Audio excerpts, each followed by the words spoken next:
So hello everyone, welcome back. आज जैसा कि 16 सितंबर 2024 तारीख हो रखी है और हम फिर से आपके लिए एक नया वीडियो बनाने आए हैं। आज हमारे चिक्स को आए हुए 8वां दिन है और हमने इस बीच में आपके लिए 3 वीडियो और बनाए थे, पहले दिन, दूसरे दिन और तीसरे दिन का। उसके बाद हमने कुछ स्किप किया क्योंकि बहुत ज़्यादा कंटेंट हो रहा था। तो आज हम सीधे 8वें दिन पे वीडियो बनाने जा रहे हैं। तो इस बीच में क्या इश्यूज़ आए हैं, क्या बीमारियां आई हैं, क्या दिक्कतें आई हैं और कैसे कैसे हम लोगों ने इनको ट्रीट किया है या कितना वेट है, वो सारी चीज़ें हम आपको बताएंगे। और उसके अलावा बताएंगे कि कितना एरिया स्पेस हमको बढ़ाना है अभी और कहाँ पे हैं हम अभी, वो सारी चीज़ें हम आपको इस वीडियो में एक्सप्लेन करेंगे। तो स्टार्ट करते हैं पहले चिक्स के। आप पहले चिक्स देख लीजिए कि थोड़ा करीब से दिखाना। इनका वेट अराउंड 220 ग्राम के आसपास एवरेज में है। कंपनी के मापों के अनुसार ये 250 के आसपास होना चाहिए, या मतलब 220 भी एवरेज में ठीक ठाक वेट है। बच्चे आप देख पा रहे होंगे। इनका आज 8वां दिन है और प्रॉपर्ली फीड इनको प्रोवाइड किया जा रहा है। जैसा कि आप देख पा रहे होंगे, इन डब्बों के अंदर ये फीडिंग कर रहे हैं। चिक्स इस समय रेस्ट पे हैं और टेम्परेचर हमने मेंटेन करके रखा हुआ है। टेम्परेचर भी आपको दिखा देंगे अभी हम। तो पहले आप चिक्स देख लीजिए, फिर हम आगे की बात करते हैं। ये तो नॉर्मल चिक्स की बात हो गई जो ठीक स्टेट में है। अब आप देख पा रहे होंगे कि हमारे पास हम नया सेक्शन बनाया हुआ है हमने, जिसमें हमने अलग से चिक्स डाले हुए हैं। जो आप देख पा रहे होंगे कि बहुत थोड़े से चिक्स हैं। एक छोटा सा कंपार्टमेंट बनाया हुआ है हम लोगों ने। ये क्या है, ये वीक चिक्स हैं। तो वीक चिक्स में क्या दिक्कतें हैं आप देख सकते हैं। जैसे कि ये है, इनका वेट ही नहीं बढ़ा है, ठीक है। तो ये एक प्रॉब्लम है। और दूसरा, एक जो मोस्ट कॉमनली प्रॉब्लम हमने पहली लॉट में देखी थी और ये तीसरी लॉट है उसमें देख रहे हैं। दूसरी लॉट में हमारे को ये प्रॉब्लम कम आई थी, लेकिन इस बार भी कुछ ज़्यादा आ रही है। तो ये देख रहे हैं, ये चिक्स उल्टा पड़ा हुआ है। ये उठने की कोशिश कर रहा है बट ये उठ नहीं पा रहा है। तो ये वीक चिक्स हैं। इनके लिए क्या ट्रीटमेंट चल रहा है वो हम बताएंगे आपको, और कैसे ट्रीट करना है और कैसे इनको अलग रखना है, ठीक है। पहली बात तो इनको सारे चिक्स के बीच से आपको उठा के इनको साइड कर देना है, क्योंकि अगर आप इनको बीच में रखोगे तो ये बार बार उल्टे होते हैं। देखिए, हर 10-15 मिनट में, जैसे कि ये नीचे देखिए, इनको उठा के सीधा करना पड़ता है, ठीक है।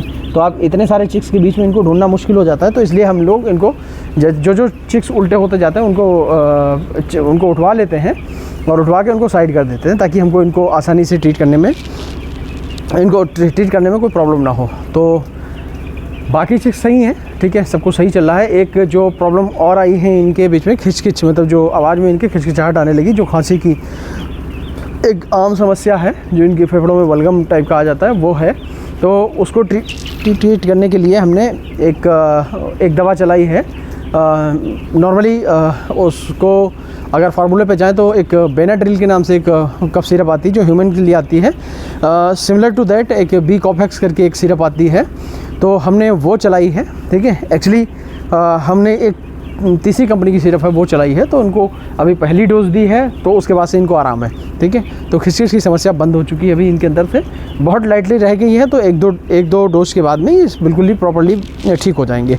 बाकी कोई ऐसी समस्या नहीं आई हमारे चिक्स के अंदर जिसके लिए हमें अलग से ट्रीटमेंट देना पड़े। इनके लिए जो चिक्स उल्टे हो रहे हैं, इनके लिए सबसे पहले हमने बी-कॉम्प्लेक्स चलाई है और विटामिन ई है, प्रॉपर्ली जो नॉर्मली ई केयर सी के नाम से जानी जाती है, लेकिन वो थोड़ी सी कॉस्टली है। आप उसके अलावा कोई और कंपनी की भी विटामिन ई परचेज कर सकते हैं। वो हमने चलाई है। इनके ये थोड़े चिक्स जो है इसमें सही भी हो गए हैं, सब उल्टे नहीं हो रहे हैं। अभी आप देखिए, इधर इस साइड के कंपार्टमेंट में देखिए, बहुत सारे चिक्स सही भी हो गए हैं, जो उल्टे नहीं हो रहे हैं। इक्का दुक्का चिक्स हैं जो उल्टे हो रहे हैं, वो भी नॉर्मली हम लोग ट्रीट कर पाएंगे। अगर हम इनको अंदर छोड़ देते हैं तो प्रॉब्लम ये होती है, अंदर ये मोर्टेलिटी में आ जाते हैं, एक्चुअली मर जाते हैं। कि लॉन्ग टाइम तक अगर ये सीधे नहीं हो पाए तो दूसरे चिक्स क्या करते हैं, इनके ऊपर आके चोचे मारना स्टार्ट करते हैं, राइट। तो उसमें क्या होता है, ये ऑलमोस्ट मतलब ज़्यादातर ये चांसेस होते हैं कि मर ही जाते हैं। तो इसलिए हम जैसे ही ये मतलब हम राउंड कराते हैं, हम दिन भर में 5-6 राउंड करवाते हैं इनके बीच में, तो उसमें हम जो भी चिक्स उल्टे होते हैं उनको बीन करके साइड में रख देते हैं, ताकि उनको कोई दिक्कत ना हो इनसे। ठीक है। तो एक ये बात है, इनका ध्यान रखना है, इस तरीके की चीज़ों का बड़ा ध्यान रखना है आपको, नहीं तो आपकी मोर्टेलिटी बढ़ सकती है किसी भी तरीके से।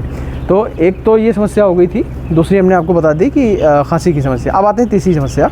आज हमारे शेड का 8वां दिन है, तो एज़ पर कंपनीज नॉर्म्स की हमारा जो एरिया है वो भी आप देख रहे होंगे, हमने ऑलमोस्ट हाफ़ लिया हुआ है। हाफ़ का मतलब हमारा 6000 स्क्वायर फीट के आसपास जो है हमने एरिया कवर किया हुआ है। लेकिन आज 8वां दिन है, कंपनी के हिसाब से आज 8वें दिन के हिसाब से 0.6 फीट का एरिया, स्क्वायर फीट का एरिया होना चाहिए पर चिक्स, जो कि नहीं है। वो अभी हम इसका प्लानिंग कर रहे हैं, अभी हम आपको इसी वीडियो में आगे दिखाएंगे कि हम कितना एरिया इसको बढ़ाने वाले हैं। ठीक है, हम क्या करेंगे, ये उठा के डिवाइडर्स हम आगे ले जाके रख देंगे और धीरे धीरे बच्चा अपने आप पूरे फार्म के अंदर स्प्रेड हो जाता है, फैल जाता है, राइट।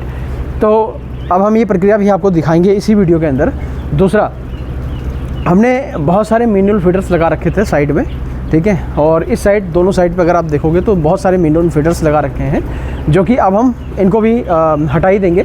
कि अगर नहीं भी हटाएंगे तो इनको थोड़ा सा फैला देंगे, क्योंकि अब हमारे जो ऑटोमेटिक फीडर्स के बॉक्स हैं वो मोर देन इनफ हो जाएंगे इनके लिए, क्योंकि एरिया हम बढ़ा रहे हैं तो वो इनफ हो जाएंगे, तो इसलिए हम इनको हटा भी सकते हैं। लेकिन अगर आप चाहो तो 2-4 दिन और फीडिंग करा सकते हो, क्योंकि जो ये दाना जो है ना, ये बहुत महीन होता है स्टार्टिंग का दाना, जिसे स्टार्टर, प्री स्टार्टर बोलते हैं। हाँ, दिखा दो एक बार। ये प्री स्टार्टर होता है, ये देखिए आप, बिल्कुल बुरादे की तरह दाना होता है। तो इसमें एक प्रॉब्लम आती है कि ये डब्बों के अंदर ज़्यादातर ये है ना, ये फंस जाता है, तो उसको कई बार हमको इसको शेक करना पड़ता है। पूरे जो डब्बे हैं इनको 1 बाय 1 शेक करना पड़ता है। तो इसलिए ये जो मैनुअल फीडर्स हैं इसमें इजली दाना पास होता है, बस ऑटोमेटिक के मुकाबले। तो इसलिए हम कुछ डब्बे साथ में मैनुअली लेके चलते हैं। इसके बाद से अगर ज़रूरत पड़ी तो हम बड़े डब्बे भी टांग सकते हैं, जो कि 8 kg का आता है। अगर नहीं ज़रूरत पड़ती है तो हम लोग इसको ऐसे ही छोड़ देते हैं। तो अब इससे पहले कि हम आपको एरिया बढ़ाता हुआ दिखाएं, तो सबसे पहले हम टेम्परेचर की बात कर लेते हैं। टेम्परेचर में हमने कुछ बीच बीच में मैनुअल टेम्परेचर्स के ये स्केल डाल के रखे हुए हैं, थर्मोमीटर डाल के रखे हुए हैं। अगर आप इसको देख पाओगे तो यहाँ पे अराउंड 32 डिग्री टेम्परेचर हो रखा है, 90 के आसपास, ठीक है। और हमारे पंखे रेगुलर वर्क कर रहे हैं। जब जब इसके ऊपर टेम्परेचर जाएगा तो ये स्टार्ट हो जाएगा। अभी आप देख सकते हैं बिल्कुल पूरी तरीके से बंद हो रखे हैं, क्योंकि हमारा टेम्परेचर बिल्कुल मेंटेन हो रखा है। अब जैसे ही आप देखोगे कि हल्का सा भी टेम्परेचर अप जाएगा, अब आप इस वीडियो में ही देख सकते हो, कुछ सेकंड के बाद ही कुछ पंखे स्टार्ट हो जाएंगे, या जितनी भी ज़रूरत होगी। टेम्परेचर जो हमारा कंट्रोलर उस साइड लगा हुआ है बैक साइड में, वो एक्चुअली उसको कंट्रोल कर रहा है। जैसे ही उसमें पता ही लगेगा कि टेम्परेचर बढ़ गया है हल्का सा भी इसका शेड का, तो वो अपने आप पंखों को स्टार्ट कर देगा, जो आप देख सकते हैं अभी कुछ सेकंड में ही वो स्टार्ट होने वाला है। ठीक है, आप देख रहे हैं ये पंखा तुरंत ही स्टार्ट हो गया। जैसे ही उसको लगा कि हल्का सा टेम्परेचर इंक्रीज़ किया है तो वो खुद ही स्टार्ट हो गया। तो ये एक बड़ा बेनिफिट है जो हम बार बार इसी शेड के लिए बता रहे हैं कि एक बड़ा बेनिफिट है, क्योंकि हमें टेम्परेचर को लेके लड़ाई नहीं करनी होती है। सिर्फ आप एक स्विच पे पूरा फॉर्म कंट्रोल कर सकते हैं, राइट। तो ये हमारा हेडेक ख़त्म हो जाता है, क्योंकि हम इससे बहुत परेशान रहते हैं। इसके चक्कर में मोर्टेलिटी बहुत ज़्यादा बढ़ जाती है फार्मर्स के शेड में। तो वो चीज़ कम करने के लिए हमारे पास एक यही तरीका है कि हम किसी भी मौसम में आराम से अपनी फार्मिंग कर सकते हैं। तो उसके लिए हम टेम्परेचर कंट्रोल्स के लिए पूरा इसी शेड बनवाते हैं। Thank you. तो हमारी आवाज़ हल्की आए क्योंकि हम लोग फ़ैन के पास खड़े हुए हैं बिल्कुल। तो आप जैसा कि देख सकते हैं, हमने यहाँ पे लास्ट में डिवाइडर लगवाए हुए थे, जैसे कि ये देख सकते हैं, इधर दिखा दो ज़रा। तो ये डिवाइडर अभी हमने हटवा दिए हैं यहाँ से, ठीक है। अब ये हटवा के हम फ्रंट पे लेके जाने वाले हैं। तो अभी आप देख लो, हमने इस एरिया को बिल्कुल फ्री कर दिया है, ठीक है। तो अब ये हमारे जो सेंसर की तरफ हमारे बच्चे हैं वो पूरे फार्म में पीछे की तरफ फैल जाएंगे और आराम से ये स्प्रेड हो जाएंगे पूरे फार्म के अंदर, ठीक है। तो एक तो ये चीज़ बताना ज़रूरी थी। दूसरा, हम आपको दिखाएंगे कि हमारे लगभग 1, 2, 3, 4 फ़ैन चल रहे हैं अभी, ठीक है। कितने टेम्परेचर पे 4 फ़ैन चल रहे हैं वो आप पैनल के अंदर देख सकते हैं। आइए ज़रा पैनल दिखाएं हम आपको, ठीक है।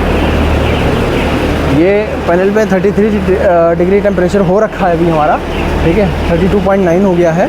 तो अभी आप देख पाओगे कि हमारे पास 2 पंखे रनिंग में हैं, ठीक है।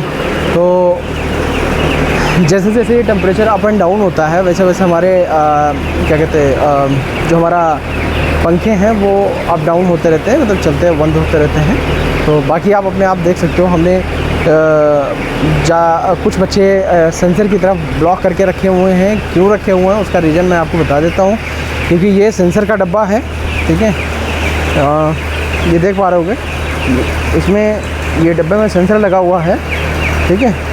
ये डब्बा जो है सेंसर वाला है। इसमें जब तक फीड ख़त्म नहीं होगा, जब तक हमारी मशीनें स्टार्ट नहीं होती हैं। तो ये सेंसर लगा हुआ है हमारा, ये बताता है कि ये फीड ख़त्म हो गया है इस डब्बे के अंदर, तो हमारे सारे डब्बों के अंदर फीड फिल होना स्टार्ट होता है। अभी थोड़ी नॉइज़ के चक्कर में ये बच्चे थोड़े उधर की तरफ शिफ्ट हो गए हैं। अब धीरे धीरे करके ये पूरे फार्म में फैल जाएंगे। तो ये है हमारा इधर प्लान, ये पहला प्लान है जो हमने ये भूसी के कलर से अभी आप डिफ्रेंशिएट कर पाओगे। एक मिनट, मैं थोड़ी रोशनी बढ़ा देता हूँ यहाँ पे, इधर आओ।